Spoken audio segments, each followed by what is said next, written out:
ಕಾಂತರಾಜ ಸರ್ಕಲ್ಲಲ್ಲಿ ಕಂಗೊಳಿಸಮ್ಮ, ಶ್ರೀಲಲಿತಾ ತ್ರಿಪುರ ಸುಂದರಿ ಬಾರಮ್ಮ.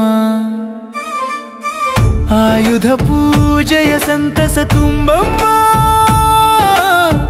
ದೀಪಾಲಂಕಾರ ಬೆಳಕು ಹರಡಮ್ಮ.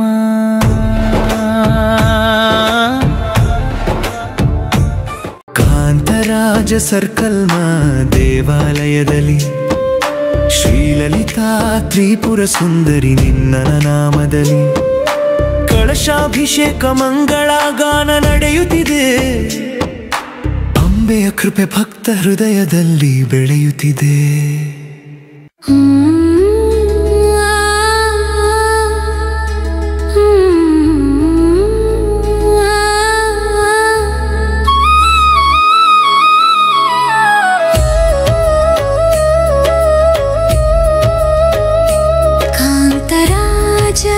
ಸರ್ಕಲ್ಲಲ್ಲಿ ದೀಪ ಬೆಳಗಿದೆ, ಶ್ರೀಲಲಿತಾ ತ್ರಿಪುರ ಸುಂದರಿ ಕರುಣೆ ಹರಿಸಿದೆ. ಆಯುಧ ಪೂಜೆ ಹಬ್ಬದಲ್ಲಿ ಆಶೀರ್ವಾದದ ಸುರಿಮಳೆ, ನಿನ್ನ ನಾಮ ಸ್ಮರಣೆ ಸಿಗಲಿ ಜೀವದ ಗೆಳೆ. ಕಾಂತರಾಜ ಸರ್ಕಲ್ ತಾಯಿ ಲಲಿತಾ ತ್ರಿಪುರ ಸುಂದರಿ ನಿನ್ನ ಪಾದ ಸೇವೆಯಲಿ ಸಿಗಲಿ ಮೋಕ್ಷದ ಸುಗಂಧಧಾರಿ.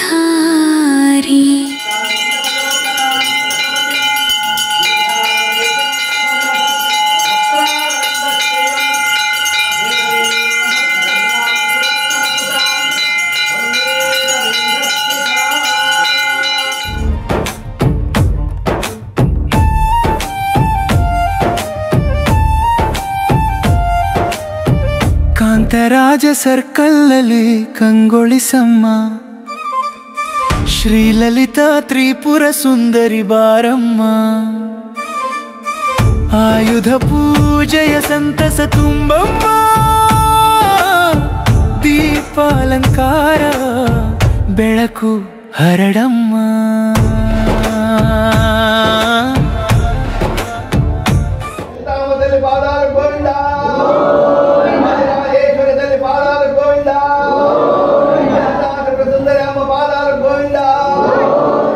ದಶಮಿ ಹೇಳುವಂತಹ ಒಂದು ಪರ್ವ ಕಾಲದೊಂದಿಗೆ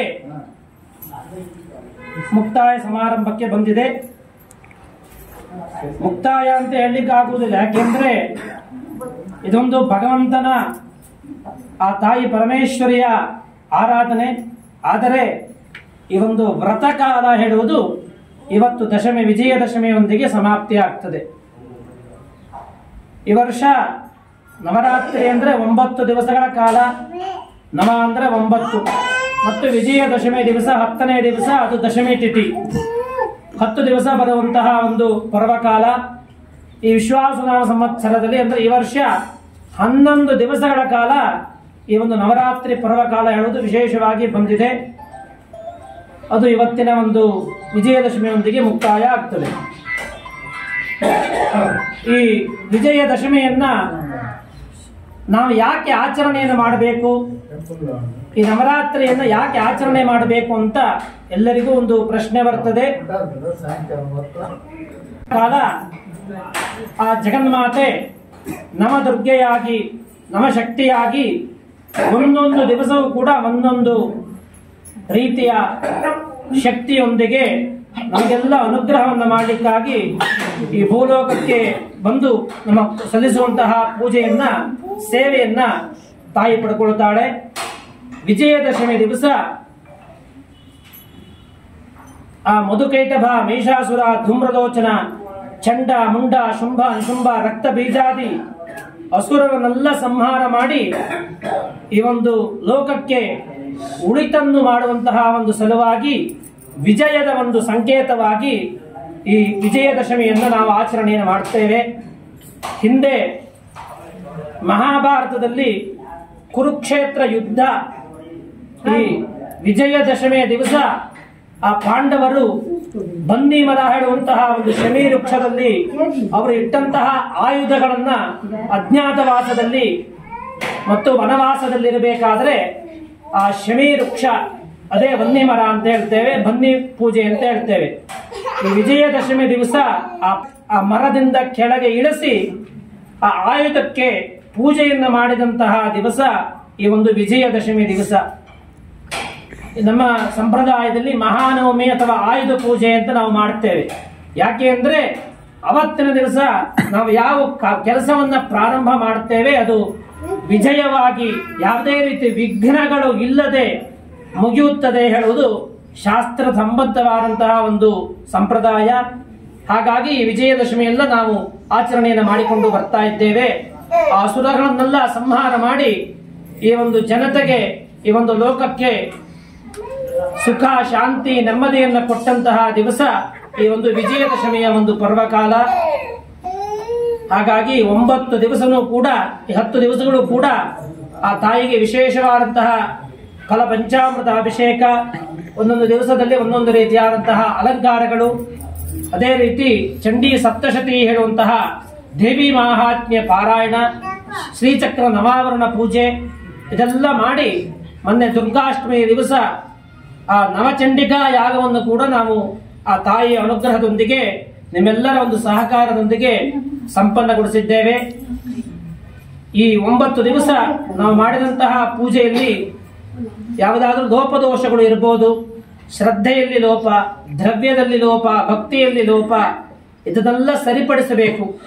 ಪೂರ್ಣವಾಗಿ ಸರಿಪಡಿಸಲಿಕ್ಕೆ ನಮ್ಮ ಮನುಷ್ಯರಾದಂತಹ ನಮಗೆ ಅಸಾಧ್ಯ. ಹಾಗಾಗಿ ಆ ತಾಯಿಯ ಅನುಗ್ರಹ ಮಾಡಿದಂತಹ ದ್ರವ್ಯದಿಂದನೇ ಅದರಲ್ಲಿ ಸ್ವಲ್ಪ ಭಾಗ ಅವಳಿಗೆ ನಾವು ಕೊಡುವಂತಹ ಪ್ರಯತ್ನವನ್ನು ನಾವು ಇವತ್ತು ಮಾಡಿದ್ದೇವೆ.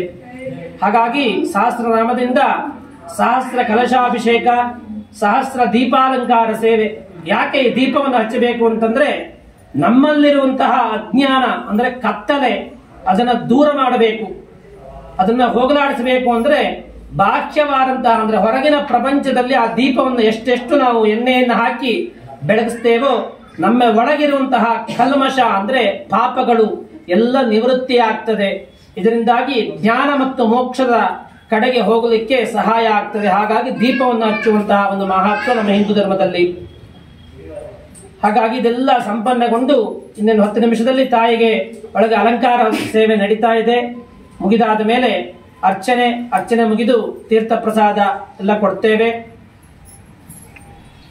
ಮತ್ತೆ ಇನ್ನು ವಿಶೇಷವಾಗಿ ಹೇಳಬೇಕಾದ್ರೆ ನಾವು ಹಿಂದೆ ಚಂಡಿ ಹೋಮದ ದಿವಸ ತಿಳಿಸಿದ್ದೇವೆ. ಈ 10 ದಿವಸನೂ ಪೂಜೆ ಮಾಡಿದಂತಹ ಮತ್ತು ಚಂಡಿ ಹೋಮದಲ್ಲಿಟ್ಟಂತಹ ತಾಯಿಯ ಒಂದು ಡಾಲರ್ ಪದಕ, ಅದನ್ನ ದುರ್ಗಾಷ್ಟಮಿ ದಿವಸ ಚಂಡಿ ಹೋಮಕ್ಕೆ ಬಂದವರು ಕೆಲವೊಂದಷ್ಟು ಜನ ತೆಗೆದುಕೊಂಡು ಹೋಗಿದ್ದಾರೆ.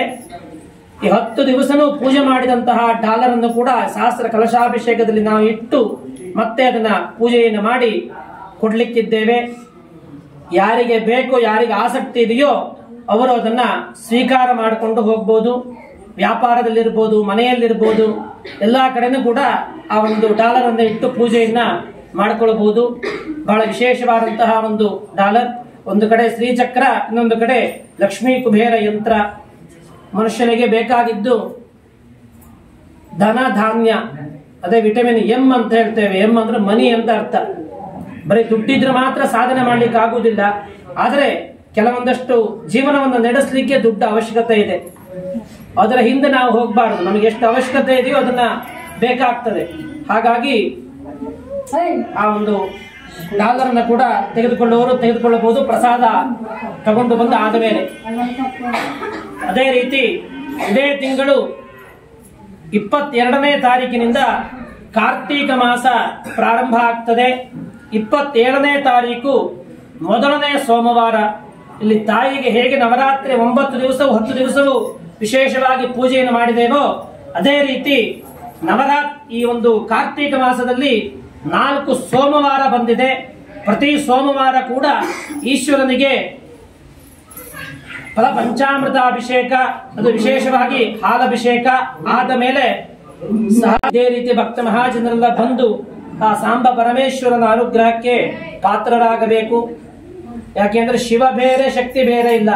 ಶಿವಶಕ್ತಿಯುಕ್ತೋ ಯದಿ ಭವತಿ ಅಂತ ಶಂಕರಾಚಾರ್ಯರು ಸೌಂದರ್ಯ ಲಹರಿಯಲ್ಲಿ ಹೇಳಿದಂತಹ ಶ್ಲೋಕ. ಅದೇ ಕಾಮೇಶ್ವರ ಕಾಮೇಶ್ವರಿ ಅಂತ ಹೇಳ್ತಾರೆ. ಶ್ರೀಚಕ್ರವನ್ನು ತೆಗೆದುಕೊಂಡ್ರೆ ಮೇಲೆ ಬಿಂದು ಮಂಡಲದಲ್ಲಿ ಇರುವವರು ಬೇರೆ ಯಾರೂ ಅಲ್ಲ, ಕಾಮೇಶ್ವರ ಕಾಮೇಶ್ವರಿ, ಶಿವಾರ್ಧನಾರಿ ಅಂತ ಹೇಳ್ತೇವೆ. ಹಾಗಾಗಿ ಆ ಪರಮೇಶ್ವರನಿಗೂ ಕೂಡ ಇದೇ ರೀತಿ 4 ಸೋಮವಾರ ಹಾಲು ಮತ್ತು ಮೊಸರು, ತುಪ್ಪ, ಜೇನುತುಪ್ಪ, ಸಕ್ಕರೆ ಈ ರೀತಿ ಫಲ ಪಂಚಾಮೃತ ಅಭಿಷೇಕವನ್ನ ಮಾಡಿ, ರುದ್ರಾಭಿಷೇಕವನ್ನ ಮಾಡಿ, ಇದೇ ರೀತಿ ದೀಪಾಲಂಕಾರ ಸೇವೆಯನ್ನು ಕೂಡ ಮಾಡಲಿಕ್ಕಿದ್ದೇವೆ. ಅದೇ ರೀತಿ ಈ ಕಾರ್ತಿಕ ಮಾಸದಲ್ಲಿ 1 ದಿವಸ, ಅದನ್ನು ನಾವಿನ್ನು ದಿನಾಂಕವನ್ನ ಇನ್ನು ಸ್ಪಷ್ಟೀಕರಣ ಮಾಡಲಿಲ್ಲ. ವರ್ಷ ಮಾಡದಾಗೆ ರುದ್ರ ಹೋಮ, ಇವಾಗ ಚಂಡಿ ಹೋಮ ನಾವು ಯಾವ ರೀತಿ ಮಾಡಿದವೋ ಅದೇ ರೀತಿ ಶ್ರೀ ರುದ್ರ ಹೋಮವನ್ನು ಕೂಡ ಮಾಡಲಿಕ್ಕಿದ್ದೇವೆ. ಅದರ ದಿನಾಂಕವನ್ನು ಮುಂದೆ ನಾವು ತಿಳಿಸ್ತೇವೆ. ಅದಕ್ಕೆಲ್ಲ ಭಕ್ತ ಮಹಾಜನರು ಬಂದು ಸಹಕರಿಸಿ ಆ ಪರಮೇಶ್ವರ ಮತ್ತು ತಾಯಿಯ ಅನುಗ್ರಹಕ್ಕೆ ಪಾತ್ರರಾಗಬೇಕು. ಎಲ್ಲರಿಗೂ ಉಳಿತಾಗಲಿ, ಸರ್ವೇ ಜನ ಸುಖಿನೋ ಭವಂತು ಅಂತ ನಾವು ಕೇಳಿಕೊಳ್ಳುತ್ತಾ ಈ ವರ್ಷದ ಈ ಒಂದು ವಿಜಯದಶಮಿಯ ಪರ್ವಕಾಲವನ್ನ ನಾವು ಪೂರ್ತಿಯನ್ನು ಮಾಡಿಕೊಳ್ಳೋಣ. ಆ ಜಗನ್ಮಾತೆ ಮಹಾ ತ್ರಿಪುರ ಸುಂದರಿ, ಮಹಾಕಾಳಿ, ಮಹಾಲಕ್ಷ್ಮಿ, ಮಹಾ ಸರಸ್ವತಿ ಸ್ವರೂಪಿಯಾದಂತಹ, ತ್ರಿಗುಣಾತ್ಮ ಸ್ವರೂಪಿಯಾದಂತಹ ಜಗನ್ಮಾತೆ ಎಲ್ಲರಿಗೂ ಉಳಿತಾಗಲಿ. ಈ ಒಂದು ದೇಶ ಕ್ಷೇಮವಾಗಿರಲಿ. ಕ್ಷಾಮ ಧಾಮರ ಮತ್ತು ಅತಿವೃಷ್ಟಿ ಅನಾವೃಷ್ಟಿ ಇಲ್ಲದೆ ಕಾಲ ಕಾಲಕ್ಕೆ ಮಳೆ ಮತ್ತು ಬೆಳೆ ಎಲ್ಲ ಆಗಿ ಸಸ್ಯ ಸಮೃದ್ಧಿಯಾಗಿ ಎಲ್ಲರಿಗೂ ಕ್ಷೇಮವಾಗಲಿ, ಎಲ್ಲರಿಗೂ ಉಳಿತಾಗಲಿ ಅಂತ ಅರ್ಪಣೆ ಆಗ್ತದೆ. ಆದಿಪರಾಶಕ್ತಿ ಕೀ ಜೈ.